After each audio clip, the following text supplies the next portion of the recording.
Today we're going to demonstrate text-to-speech on Apple iOS 10. First, go to System Preferences, then go to Accessibility, then select Speech. Here at System Voices, you can pick a variety of voices to choose from. I prefer Ava. Now you can use a slider to change the speed of the voice. Hello, my name is Ava. I am an American English voice. Hello, my name is Ava. I am an American English voice. Hello, my name is Ava. I am an American English voice. To get the computer to read out loud to you, pick a key command to activate the voice.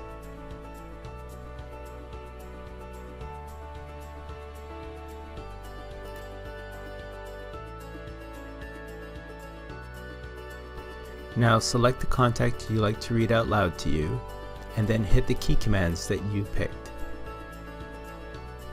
The most powerful tool for all creative minds. And that's text-to-speech from Apple iOS 10.